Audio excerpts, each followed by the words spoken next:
mala cha kon dial ner ke chod gwan ka gat ke yem boy en mama mwal dial ner man me do ko nur dial wi mon ke lew ka America ken Canada ka Australia ken Asia ka Europe kan Africa alari yede ne me jira mu gwe jego yo wonyo ko me lo dije ni ka chenga dan e cha ba buru cha ka no ka ne bune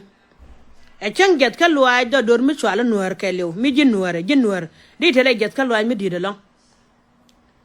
ala pa ne ko nyal tele gwa bi ko nang tin mo dor woso ala ga diru el medan jugo jedan e chwala ni ne be me gwi yene kwa kala pelaka ko de me chlo dien jas kan dia chuka ko nyal chuka ne chol ka lo dien ke lew me jiru el medan me cha ka tuong nak chulo dien jas kan dia chuka ko nyal chuka na pare ko ke lo dien chuka goy te de kan ko dien chukan ga pel ko bi ga le dien bi kana te nyam ko kon wori chene le dan nyam kon nyal ko chu kon chel wor ko taga ba kon ban gor ko nyal ken pinyi tag don mi chwala nuor ba kon gor ai chenga nuor war gak la kana gor ko ga ka le ne kien ba ko tag ba kon gor ba war ga ka jena mo in cha gor ka riam ga nuori be lo ra mo gore la riek gira mala war ga goro ka nuori nak riek ndit be jegran kos be jega chok riek ba pene deru de ye je ka yar maye cara me de Ezekiel chogo wal badek en waji cha mi jeng dial brekian dial pene derien me chabe chab ko doru ka kwi yone rek do pene deru yana gad ko be pene deru yana pamli do lian wori shenga giran mi giran doro wala chema kwan god kwan epel kana ben mol ni am kon yan tene ma chogo kono ka so Sudan me cha lung nuor bai cha lung ramara ne ko nyal loy kon jet kon man da bedian a ko te no loy wuno ko ka gad kien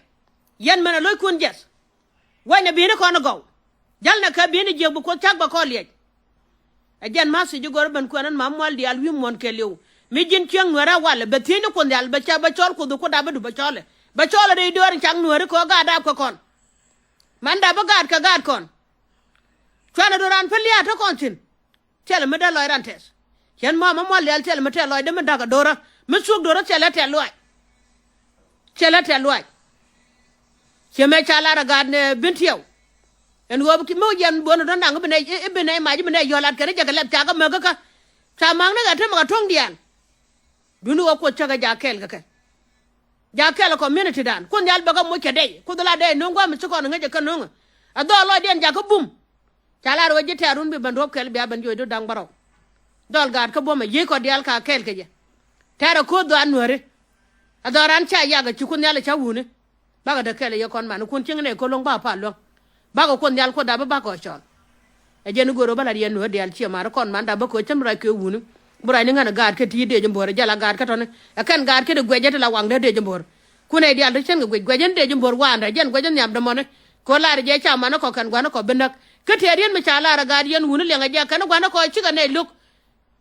kana gwana ko chi ga ne luk ko kan lo ko jang ko ne le nak ran war ga ga ta nyen wo wonan nuore ke yen gwana ko to jube amana politician ne dia kine ye luk ine nyong de jambor nya bor yam jala kel gad ko gwej jala kel ko da ba ye gwej ler ke chodi ye cho kwar medit amen